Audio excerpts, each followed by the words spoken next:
en neurologie vasculaire, donc qui est amené à prendre en charge des patients qui font des accidents vasculaires cérébraux. Et le sujet que je voulais aborder aujourd'hui avec vous, c'était quelques réflexions sur des décisions, qui sont des décisions graves de limitation d'arrêt de traitement en phase aiguë de ces accidents vasculaires cérébraux. Et le lien un peu avec la journée, en fait, c'est, je pense, ce qu'on peut faire aussi de ces annonces pronostiques qui ont été évoquées tout au long de cette journée. Et finalement, dans ces annonces, dans cette communication, comment, à partir de ces annonces pronostiques, on va pouvoir prendre des décisions qui sont parfois des décisions extrêmement lourdes et qui nécessitent, comme toutes les décisions médicales ou soignantes, une prudence, et en particulier dans ces situations-là. Alors brièvement, vous le savez peut-être ou pas, mais les accidents vasculaires cérébraux, c'est une pathologie hyper fréquente, c'est plus fréquent que l'infarctus du myocarde, c'est un enjeu majeur de santé publique. Ça reste la première cause de handicap acquis, la troisième cause de mortalité, la deuxième dans le monde. Ce sont des patients, pour une partie, qui peuvent être graves rapidement. Il y a quand même 20% de patients qui font un accident vasculaire qui vont décéder dans le mois qui suit leur accident. Et les situations en fait, dans lesquelles ces patients décèdent, les décisions qui sont prises sont actuellement peu ou pas du tout explorées. Alors, c'est pour cette raison qu'il me semble intéressant de poser un certain nombre de questions. Sans doute, vous avez déjà été en contact avec des patients qui ont fait des accidents vasculaires. Il y a heureusement dans quand même une majorité des cas des patients qui vont s'améliorer, et puis il y a quelques patients quand même qui ont des accidents qui peuvent être graves d'emblée pour plusieurs raisons. En gros, on peut avoir trois grands types de situations où on va être amené à s'interroger quand même de façon importante sur la proportionnalité des soins. C'est soit des patients qui vont faire un accident massif d'emblée, et ça c'est souvent des patients jeunes, et là c'est surtout le pronostic neurologique qui va être un argument important dans ces décisions-là. Et ça, j'en dirai un mot, parce que c'est peut-être ce qui est le plus connu aujourd'hui. Et puis, il y a sans doute les situations les plus fréquentes, pas du tout étudiées, mais qui sont les situations, c'est une pathologie du sujet âgé, l'accident vasculaire, hein, c'est 70 ans, l'âge médian. Et en fait, c'est des patients qui vont avoir d'emblée des complications cardiaques, respiratoires, et qui vont du coup, en plus de leur accident vasculaire, avoir peut-être un pronostic général un peu, parfois assez sévère, et pour lequel on va s'interroger. Et puis, des patients qui sont parfois très âgés. Chez ces patients-là, effectivement, les questions, ça peut être la question d'un transfert éventuellement en réanimation, ça a été abordé dans d'autres situations cardiaques ou autres, mais c'est vrai que les patients âgés ont un peu moins accès quand même au service de réanimation, mais ça peut être aussi, et c'est plus souvent, des questions qui sont hyper difficiles, qui sont les questions de la mise en place, par exemple, d'une sonde nasogastrique chez un patient qui ne peut pas manger après plusieurs jours. Est-ce que dans cette situation, il faut le faire? Est-ce qu'après, il faudra mettre une gastrostomie, etc. Et ça, c'est des questions, à mon avis, qui sont beaucoup plus fréquentes et qui sont très difficiles pour l'ensemble des soignants, médecins et non-médecins. L'autre difficulté peut-être qu'on a en particulier en fait, dans la prise en charge de ces patients neurologiques, c'est qu'on va être confronté, non pas comme en réanimation à des questions de vie ou de mort, mais on va être dans des situations où les patients peuvent certes décéder, mais aussi évoluer vers des handicaps qui sont très sévères, parfois extrêmement difficiles pour certains peut-être à vivre, et que souvent finalement, c'est ça que je souhaitais discuter avec vous, c'est des questions qui sont la question de savoir si finalement il n'y a pas des handicaps qui pourraient être pires que la mort. Et donc très souvent finalement les arguments qui sont avancés pour arrêter des traitements chez ces patients, c'est un peu ça. Et donc moi il me semble que ces questions-là, ça doit être effectivement quand même interrogé et discuté de façon assez collégiale. Alors rapidement, c'est une question pourtant sans doute fréquente, puisque je vous ai dit, en France, 130 000 nouveaux cas par an en France, c'est plus fréquent que l'infarctus du myocarde. Pour autant, pour le moment, ce n'est pas du tout des choses qui ont été étudiées. Les limitations et les arrêts de traitement, ça a été discuté dans les services de réanimation pour tout type de pathologie, mais pas spécifiquement en fait, dans cette pathologie-là. Aux États-Unis, il y avait une estimation, mais il n'y a pas eu d'étude, mais c'est quand même, vous voyez, c'est pas du tout anecdotique, ça serait 40 000 à 60 000 personnes qui décéderaient chaque année dans les services de réanimation après une extubation, c'est-à-dire un arrêt des suppléances vitales pour ces patients-là. Voilà, donc ça représente, c'est surtout chez des patients qui ont des hémorragies cérébrales, j'en dirais un mot parce que globalement, on a l'impression qu'ils ont quand même un pronostic neurologique qui est moins bon, et en tout cas, il y a un engagement thérapeutique, du coup, qui est quand même beaucoup moins important chez ces patients-là. Et donc, ça mérite d'être discuté. Alors, il y a une autre situation qui est un petit peu étudiée dans dans la littérature, je pense que c'est important à connaître, c'est les questions de consignes de non-réanimation. Vous savez ce qu'on disait, c'est-à-dire on ne fera pas de massage cardiaque si le malade s'aggrave. C'est des malades qui sont admis, qu'on prend en charge de façon optimale, mais on se dit, bon là peut-être on n'ira pas plus loin si le malade refait un problème. Alors ça a été étudié. Pourquoi ça a été un peu plus étudié que par nos collègues américains? Parce que ça nécessite aussi une traçabilité. Alors ça aussi c'est un mot à la mode, mais c'est important quand même. Je pense que quand on arrive à écrire des choses dans les dossiers, c'est demandé maintenant aussi par la loi, mais c'est que parfois les décisions ne sont pas si mauvaises que ça.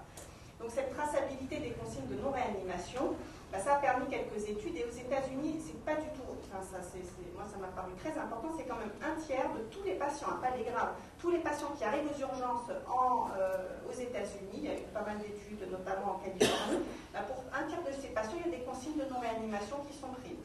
C'est-à-dire qu'on dit, le malade, on le laisse là, c'est des malades qui d'emblée, parfois, d'ailleurs, ne vont pas être proposés en réanimation. Et c'est ça, moi, qui m'avait pas mal interpellée, c'est que, en fait, ces décisions de non-réanimation, elles sont prises pour plus de la moitié d'entre elles dans les 24 premières heures. Et je vous assure que même avec plusieurs années d'expérience, c'est extrêmement difficile d'évaluer le pronostic neurologique très rapidement comme ça. Il y a quelques patients qui ont vraiment des tableaux très catastrophiques, mais pour la majorité d'entre eux, ça reste extrêmement complexe de savoir comment ils vont évoluer. Et donc, la question qu'on peut se poser, c'est finalement sur quels critères on prend ces décisions de limitation de traitement. Et en fait, un des critères sur lesquels on le prend, en général, ce qu'on retrouve de façon assez explicite dans les quelques études, c'est au nom du pronostic neurologique qui serait grave, et puis c'est la gravité donc initiale. Donc il y a eu cette étude qui a été faite, il y a une étude qui a été faite en 2004, c'était quand même 8000 patients, donc c'est quand même pas mal de patients qui avaient fait une hémorragie cérébrale. Et en fait, chez ces patients, on retrouve de façon attendue des consignes de non-réanimation chez des patients qui sont graves d'emblée, qui sont âgés, qui ont des comorbidités associées graves, donc d'autres défaillances d'organes, qui n'étaient pas autonomes antérieurement, mais plus intéressant, et aujourd'hui c'est intéressant aussi à mon avis de le souligner dans l'évolution de notre système de santé, en fait ce qui était corrélé à ces consignes de non-réanimation, c'était l'hôpital où le malade arrivait, c'est-à-dire que les hôpitaux où il y avait moins de moyens, où il y avait moins de plateaux techniques, il y avait plus de consignes de non-réanimation, indépendamment de la gravité des malades. Alors évidemment, vous me direz à la limite, on le sait déjà un peu, que c'est assez injuste et qu'on a une répartition, que l'accès à la médecine est assez différent selon les régions de France. Mais enfin, cette étude, moi, elle m'a paru intéressante parce que c'était encore une fois beaucoup de patients, donc ça avait été fait, c'était quand même plus de 40 hôpitaux californiens. Et ils disaient, bon, quand même, effectivement, ça doit être questionné. Peut-être c'est justifié, etc. Mais en tout cas, on peut réfléchir à une organisation peut-être un peu différente pour la prise en charge de ces patients parce que c'est assez choquant que ça soit finalement le critère principal pour lequel ces malades ne sont pas réanimés.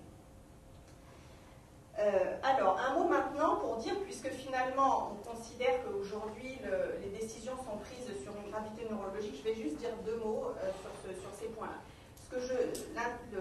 Le message que je veux faire passer, c'est que heureusement aujourd'hui on a de plus en plus d'études sur le pronostic en général en médecine, mais il y en a quand même eu très peu. Pendant des années, en fait, ce qui s'est beaucoup développé, c'est le côté diagnostic, le côté thérapeutique, et le côté pronostic, parce que c'est probablement assez difficile, a été un peu laissé de côté. Alors on commence de plus en plus à faire des études, notamment grâce à des techniques d'imagerie qui permettent de mieux préciser le pronostic, mais même si on a des outils pronostiques, même si les choses s'améliorent, évidemment, on n'arrivera jamais à faire une prédiction individuelle certaine.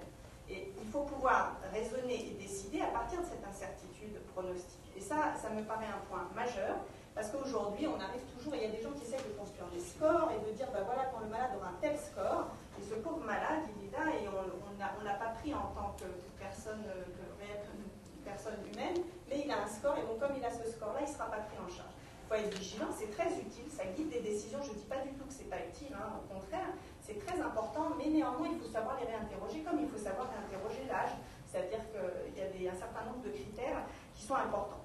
Voilà, donc les critères neurologiques, aujourd'hui, il y a eu des études, notamment en réanimation, mais alors on voit des trucs incroyables, c'est que par exemple on définit comme mauvais pronostic des choses très différentes. Il y a des gens pour lesquels le mauvais pronostic c'est la mort, et puis d'autres, dans les études, on voit qu'un mauvais pronostic, c'est la mort plus un handicap, et des fois c'est simplement parce que les malades ne reviennent pas à une autonomie. Quand on fait un accident vasculaire cérébral majeur, on revient pas, on n'est pas comme on était avant après. Mais souvent, de toute façon, quand on traverse une maladie assez grave, on n'est pas forcément le même après qu'avant.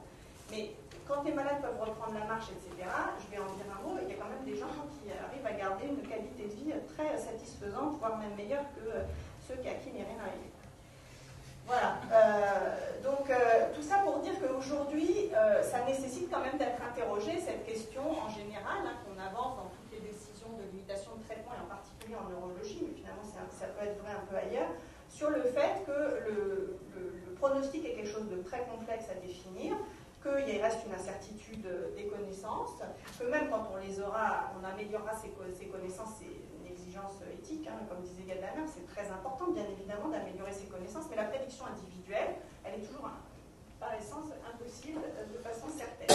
D'autre part, et ça c'est un point très important, vous le savez peut-être, mais la façon, il y a une différence importante entre le handicap vécu et le handicap perçu.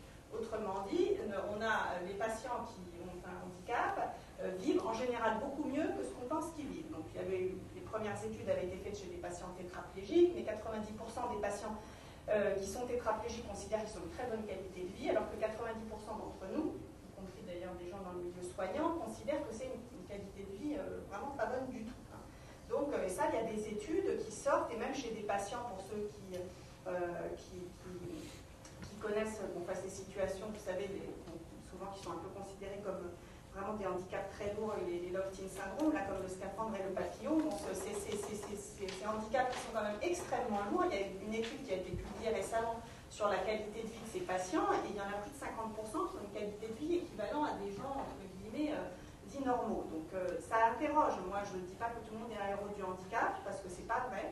Il y a des gens qui vont s'adapter, il y a des gens qui ne vont pas s'adapter, mais ce que ça souligne, cette disability paradoxe, donc cette différence entre le handicap vécu et perçu, c'est qu'il faut quand même savoir qu'il y a parfois aussi une adaptation au handicap. Donc il faut faire très attention, parce que dans ce contexte d'incertitude, d'erreur entre la perception qu'on peut avoir du handicap, il y a une place des croyances importantes, alors qui est liée à plein de choses. Il y a eu des choses très intéressantes qui avaient été étudiées, notamment, par exemple, ça paraît peut-être une évidence, mais la personnalité optimiste ou pessimiste du médecin va influencer de façon majeure. Alors aux États-Unis, en plus, justement dans la décision, il y a une communication très importante du pronostic, de la situation médicale, au nom de cette autonomie importante, très soulignée aux États-Unis. Mais du coup, la façon qu'on va avoir de présenter le handicap, de présenter la situation à la famille ou au patient, les décisions vont être assez biaisées. Donc ça, ça a été il y a eu beaucoup d'études, hein, pas seulement d'ailleurs dans ce domaine de la neurologie, mais qui montrent à quel point c'est important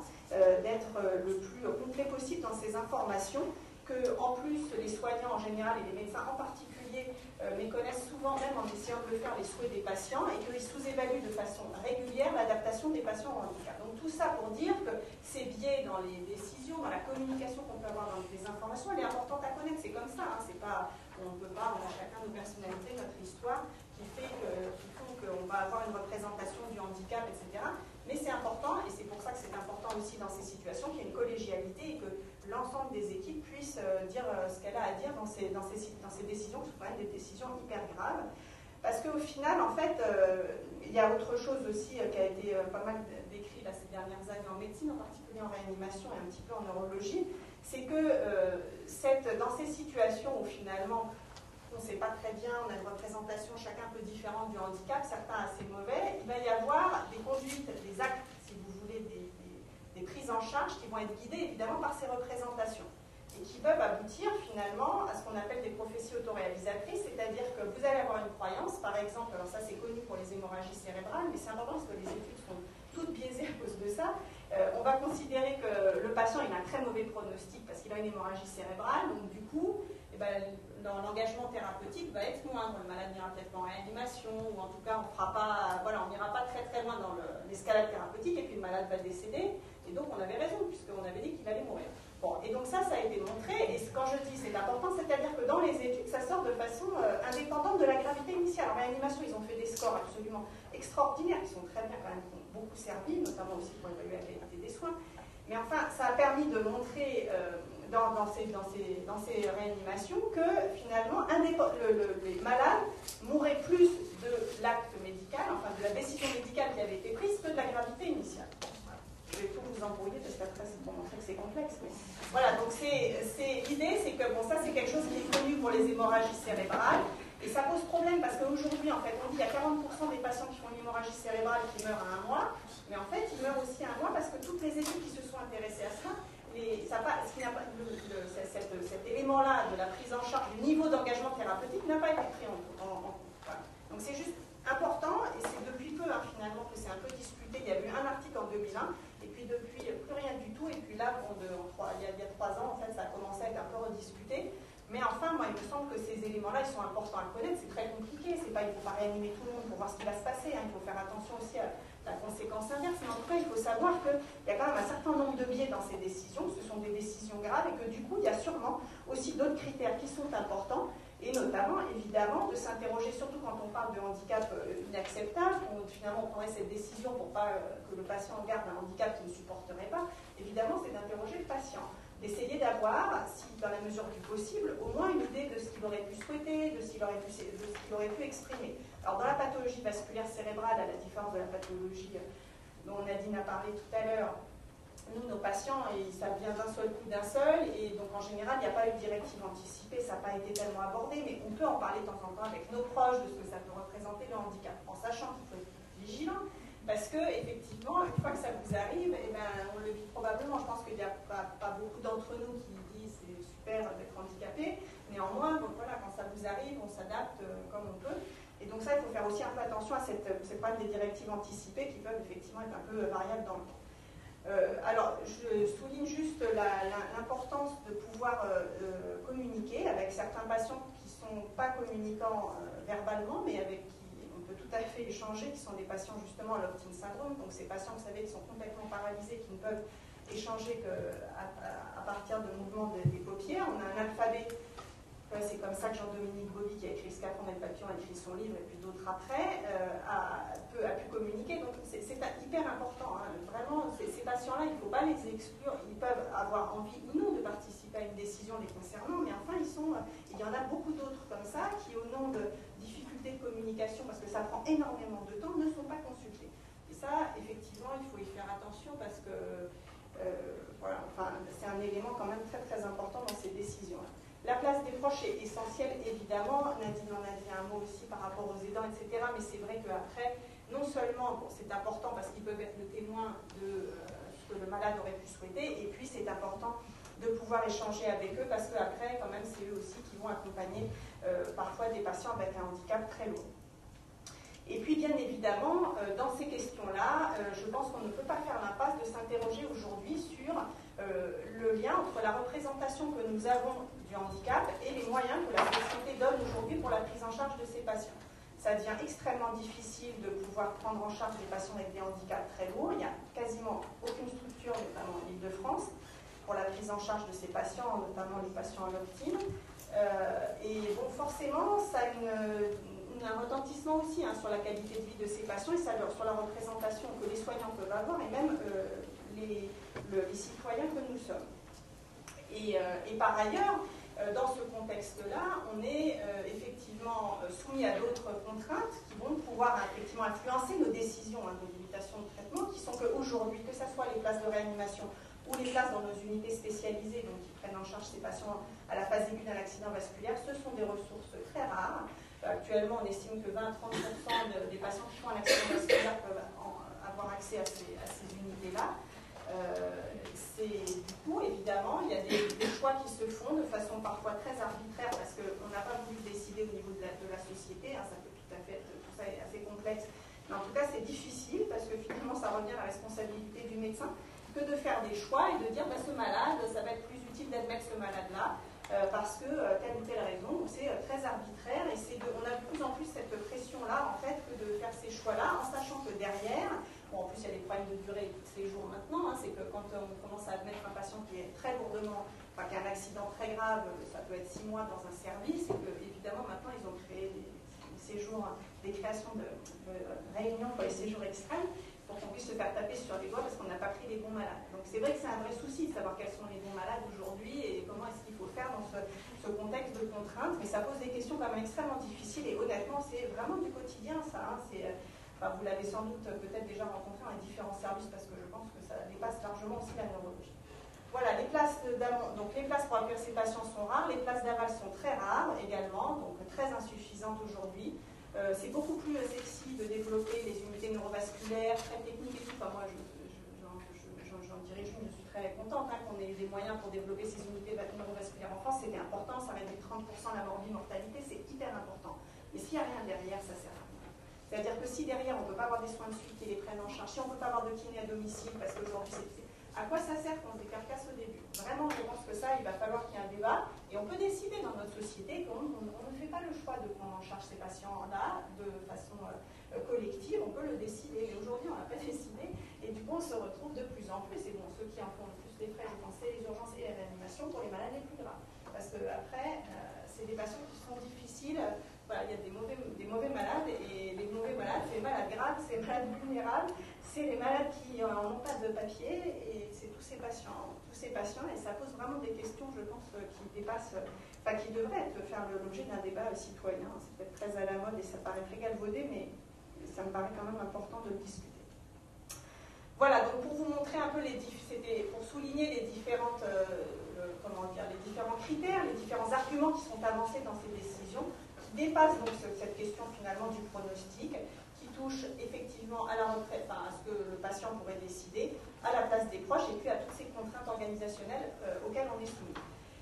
Dans ces situations, l'idée finalement, ça serait en tout cas de pouvoir améliorer comme on peut l'évaluation pronostique, de rechercher dans la mesure du possible au mieux les valeurs et les souhaits des patients, d'être vigilant par rapport à tout ce dont j'ai parlé, parce que à mon avis c'est toujours mieux de savoir en tout cas que ça existe, c'est pas toujours facile de s'en extraire complètement, mais en tout cas de les connaître, d'être dans une communication, et ça c'est essentiel dans les décisions qui vont être prises aussi claires que possible, et surtout soit le plus exhaustif possible, pas seulement dire, ben voilà, le risque de handicap est très lourd, votre mari ça va être un légume ou des choses comme ça, parce que forcément, on peut imaginer que derrière la décision qui va être prise ne sera pas tout à fait la même si on dit ça ou si on dit, vous savez, il y a aussi de temps en temps, tout le monde, ça n'est peut-être pas pour tout le monde, mais il y a des gens qui s'adaptent. Enfin, il faut arriver à donner un maximum d'informations pour que les décisions soient prises de façon la plus éclairée possible. La collégialité dans ces situations-là me paraît indispensable. Je pense que s'il y a une chose vraiment à retenir de ces décisions de mutation et d'arrêt de traitement, et d'un plus qui a été souligné quand même c'était mis déjà en place en réanimation depuis des années, mais qui a été souligné par la loi Leonetti, ça a été cette importance de la collégialité avec les équipes sur ces questions-là. Tout le monde a son mot à dire. Je pense que c'est hyper important. Ne serait-ce que parce que, comme je l'ai souligné, on a chacun une représentation différente et que c'est quand même ça qui va guider en grande partie nos décisions. Donc ça, c'est important de le partager. Que ensuite, les questions notamment de réanimation, bon, ça ne doit pas être, ça je le dis surtout pour les médecins, mais souvent, même dans les réunions d'équipe, on va discuter d'un arrêt, c'est pas on fait pas. D'abord, il faut que ça soit justifié, et puis ça peut être sous des items conditionnels. On peut décider qu'on ne fait pas de réanimation si le malade se réaggrave, par exemple, d'un point de vue neurologique. S'il fait une détresse respiratoire, une pneumopathie, on peut considérer que peut-être ça peut justifier une réanimation si ça ne grève pas beaucoup plus le pronostic neurologique. Donc ça, c'est important. C'est important de pouvoir l'anticiper. Ça, je me dis surtout, c'est vraiment plus pour nos collègues aussi, c'est qu'il faut pouvoir le faire aussi pour les urgentistes, pour les réanimateurs, pour que ça puisse avoir été anticipé chez des malades graves. On sait qu'il y en a qui vont pouvoir ça, qui ont un risque d'aggravation, et c'est vrai que si on l'a anticipé, c'est quand même beaucoup plus facile pour tout le monde. Et puis ces décisions, elles sont à prendre en fonction de l'évolution du patient. Pour les AVC graves, ça va être au début peut-être une décision de dire on ne réanime pas s'il y a une aggravation, et puis si le malade n'évolue pas du tout, ne s'améliore pas du tout, ça va être la question ensuite de réinterroger la place de la sonde gastrique, de la gastrostomie ou pas, et parfois aller jusqu'à des arrêts de nutrition hydratation qui posent des questions extrêmement difficiles, et donc je ne vais pas parler de ça. Voilà, donc pour conclure, c'était juste pour vous peut-être souligner la complexité de ces décisions.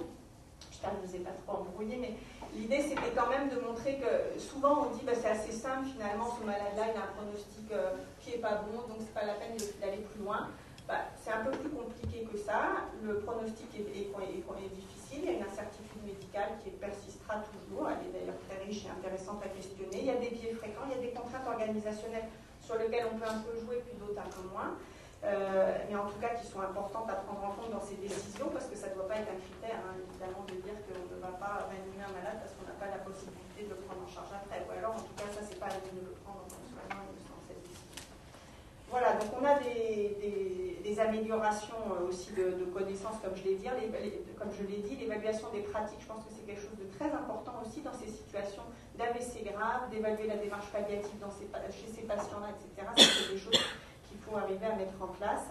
que évidemment c'est tout un art dans la décision, qu'il faut arriver avec beaucoup de prudence, la prudence aristotélicienne, d'être entre l'acharnement thérapeutique d'un côté, parce que ça évidemment ça n'est pas souhaitable d'aller dans une escalade thérapeutique pour une situation qui ne va nulle part et qui n'aurait pas été du tout souhaitée par le patient, et puis de l'autre côté faire attention à faire des arrêts non justifiés, donc c'est vraiment une espèce de logique sacrificielle, il faut voir où on se situe là-dedans, mais c'est assez compliqué. Et puis surtout, je pense que c'est un élément important aujourd'hui où on développe beaucoup de techniques pronostiques, de faire attention à ce qu'on va en faire. Le progrès, c'est toujours très riche. Après, la façon dont on va l'utiliser, ça peut être un peu plus dangereux. Et un des dangers aujourd'hui, c'est de vouloir catégoriser des patients, notamment, par exemple, pour les citer, les dossiers relationnels, les états végétatifs, comme, par exemple, des patients qui, peut-être, dont la vie ne vaudrait pas la peine d'être vécue. Moi, je pense que chacun peut avoir un avis là-dessus. On peut considérer qu'en tout cas, on ne le souhaiterait pas pour nous, c'est une chose, ça nous appartient. Par contre, de dire au niveau d'une société, ces patients-là ne méritent pas de vivre, voire même ils pourraient être utilisés pour prendre des organes, comme c'est discuté dans certains États aux États-Unis, c'est très dangereux. Ça amène certains philosophes qui ont vraiment une place importante dans le public, comme Tristan Engelhardt aux États-Unis, à déterminer des catégories de personnes qui sont en fait des humains, mais pas des personnes humaines. Et derrière ça, il y a des bioéthiciens qui disent qu'il ne faut surtout pas qu'on dépense de l'argent pour ce type de catégorie de gens, et qui, dans ces catégories de gens qui ne sont pas des personnes humaines, c'est les nouveau-nés, enfin tous les gens qui ne sont pas, vous voyez, dans cette capacité de communiquer. Donc c'est les handicapés mentaux, les nouveau-nés, enfin tout ce qui est finalement qui ne permet pas une communication. Donc c'est de définir finalement la vie et la mort autour de cette possibilité de communiquer. Alors aujourd'hui, c'est quand même ce qu'on cherche aussi pas mal à faire. Il y a beaucoup de progrès pour évaluer ces niveaux de conscience, et il faut être vigilant. Je pense que peut-être que pour une majorité des gens, c'est pas souhaitable. Néanmoins, de catégoriser les choses comme ça, et puis derrière, je vous dis, il y a d'autres objectifs, et notamment parfois des objectifs utilitaristes, pourquoi pas effectivement le prélèvement d'organes. Donc je terminerai par cette citation de Lucien Sèvres, qui dit « À l'absolu de l'impératif commandant le respect de l'humanitas en tout humain, se substitue une arithmétique des avantages et des risques où le pire choix est possible. » Voilà, merci.